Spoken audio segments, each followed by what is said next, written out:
Hello, Miami. You're watching 305 Sports Now, your home podcast and channel for all things Miami sports related. I am Will.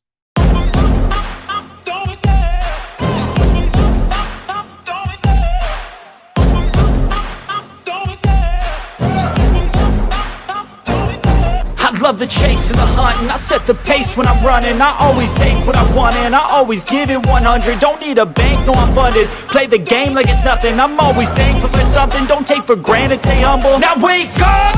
It's time to look at the enemy. Look in the mirror if he is no friend to me.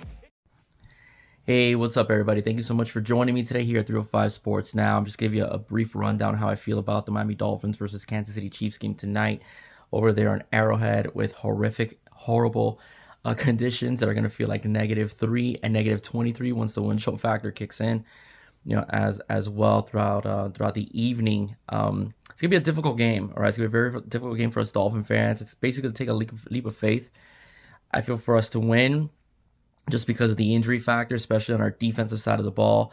Our pass rushers being out, like there's no Jalen Phillips, there's going to be no Bradley Chubb, there's not going to be no Andrew Van Ginkel as well. So it's a completely depleted, defensive unit as well. I'm not sure about Javon Holland. I think he's going to try to give it a go, but he's also been dealing with some nagging injuries that he himself is not used to as far as his career goes. On the offensive side of the ball, Raheem Mostert was listed as questionable last I checked. I believe the same thing is for Jalen Waddle. I do think those two will give it a go. About a couple weeks ago, Jalen Waddle was running some routes, so that's a good sign for the team. But this team is banged up. Tyreek Hill has a bad ankle. There's been some injuries to the offensive line positions. It's going to get Robert Jones back, but I still worry about the center. Connor Williams being out and having Liam Eichenberg, under center. And he's played well and so on, but they're having some mishaps handing the football, over to Tua, and could be detrimental, especially as the cold weather hits. It's kind of upsetting. It's kind of upsetting, and I don't make excuses because, you play in the elements, and what makes football so different is that nothing really stops it other than lightning. So but it is upsetting, the fact that the Buffalo Bills got their playoff game moved due to dangerous weather conditions to Monday at 4:30, and the Dolphins, which again is a -3 when the game starts, and it's going to be a -23 as far as wind chill goes, which I think is absolutely dangerous, especially physiologically speaking, for our players, and not just our players, for the players over in Kansas City as well. It's something the league should have taken responsibility over. The game should have been played in daytime at least, or again, moved maybe to Sunday or Monday as well, the same thing they did with Buffalo, to ensure that it's a little warmer, if possible, a little warmer, or even a neutral site as well. Might have been the best thing for both teams, because let's face it, no matter how used to Kansas City might be to the weather, or no matter how not used to, the Miami Dolphins are not to the snow, it is very difficult to play in those kind of conditions. If it's a rainy monsoon, yeah, in many cases it favors the home team, but you will see some balls slip out. You will see, the footing not be the same, guys slipping. Even in South Florida where it rains a lot, there are cases where when we play in heavy rain, our players do slip. It does happen. It is a little more difficult for the road team, because if they're, especially if I come from a subtropical climate, but it does happen a lot more, maybe a little bit, but nonetheless, it still happens to our guys as well. So what I'm trying to say is that don't expect high-flying, high-octane offense, that you're used to seeing with both these football teams. You're going to probably see a more physical matchup between both these units, and the Dolphins are very physical. They can get physical, especially when they ran the football very well this year. They're one of the top teams in running the football. Mostert has 18 touchdowns, over 1,000 yards rushing as well. Chan's been a beast at running the football as well. Miami Dolphins, I believe, have ran the ball this season 35% of the time. If I'm not mistaken, 35% of the time, I think it's been more runs. It's been runs to passes, okay, which is a bit more of a balance than what they had last season when it was pass most of the entire time. So for Miami to win this football game, they're going to have to be very physical against the Chiefs and vice versa. It's going to be a smash mouth affair.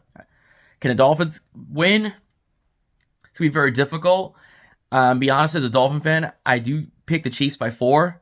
I hope I'm wrong and don't kill me, but I'm just being being pragmatic here. I mean, I do think it's gonna be very difficult for the Dolphins, mostly because of the injuries, not so much of the weather. I do think you could overcome weather with a mistake or two from the opposing football team. But when you're two Pro Bowl defensive ends are out, okay, and then your best backup player, and Van Ginkel is also out, you're reeling. It's very difficult, to win as in any game. So that's why I kind of favor Kansas City. But do I think the Dolphins could do it? Absolutely. They could have beaten Kansas City in a neutral field in Germany. I do think they could physically match up with Kansas City on the offensive side of the ball. As far as Mahomes goes and the receiving core goes, it's not the same receiving core that won them a couple Super Bowls. Last year, the receiving core was solid enough to win a Super Bowl. They're not the same this year. They drop a lot of balls. They're inconsistent. Miami has more consistency from their receivers, even the ones not named Waddle or Hill. But I will say this, though. It will be very difficult for the Dolphins to win because of the elements, especially, and because of the injuries. Not because they can't physically match up with the Kansas City Chiefs. They should have beaten Buffalo last week. They could have probably beaten Buffalo last week if they would have had a few more pieces in their football team together. They would have had maybe on the defense side of the ball one of the two pass rushers. If they would have had Waddle to take away some attention from Tyreek, they probably would have been able to win that football game. But the Dolphins, let's face it, what also concerns me is that they're averaging 16 points a year against playoff caliber teams. That's also a problem. So whatever Mike McDaniel cooks up tonight as far as the offensive scheme goes is going to really, really be his best game ever, because the deck is stacked against the Miami Dolphins. I mean, it really is. The deck is really stacked against the Dolphins. So get it done. Get it done. Get that monkey off your back that you can't beat good teams. Get that monkey off your back that you can't win big-time games. Get that monkey off your back that you can't win playoff games either. Get that monkey off your back, and you will pretty much own the narrative on your football team. Because no one wants to hear excuses about injuries. We all know that's a big part of it. We all know it's a big part of it, okay? I mean, it really is. But nonetheless, no one wants to hear it. They just want you to go out there and win, and they're just going to tell you everybody's banged up. Even the ones on the field today are not 100%. So let's go, Phins. 8 o'clock tonight.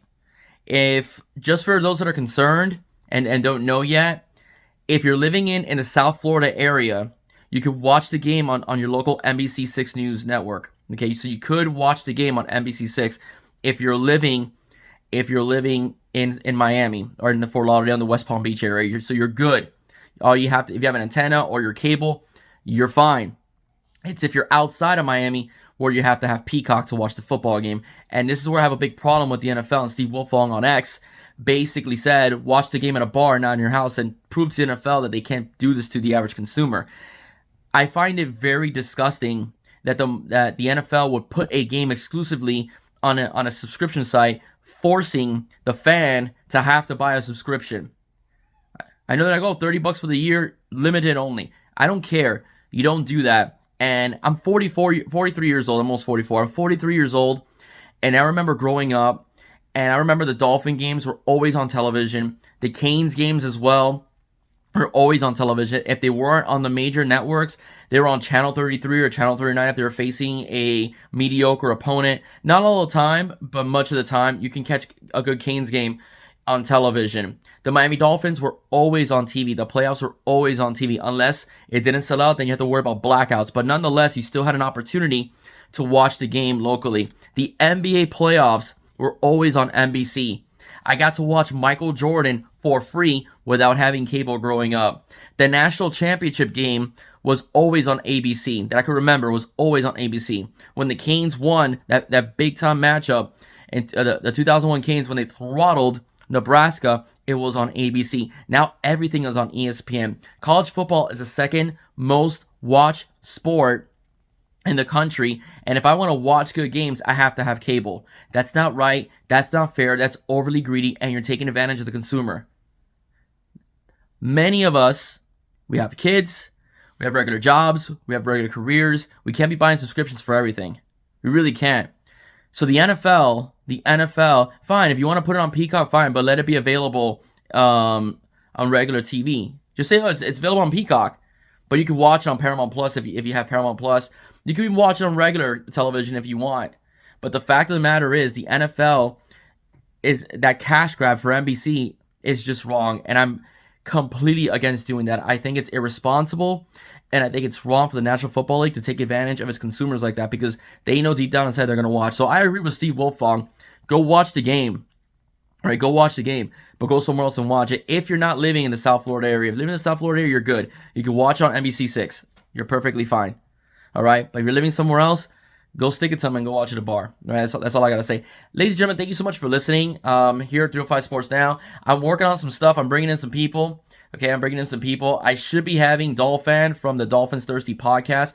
We'll be recording an episode tomorrow. Hopefully it's a happy one, which will be airing on Monday. And I'm working on something again with Alejandro Solana. You guys know him from WQAM and the Heat broadcast as well. He's coming on as well. And his episode will be recording Tuesday to air Wednesday. I have my buddy Q coming on, hopefully real soon. We're doing some Canes talk. And again, I haven't forgotten, I'm working on something with a Dolphin legend as well to come on the show as well, 305 Sports Now. 2024, I'm not stopping. I'm going to keep moving. Have a great day, guys. God bless. Go Phins. Don't forget to like, share, and subscribe. Bye-bye, guys.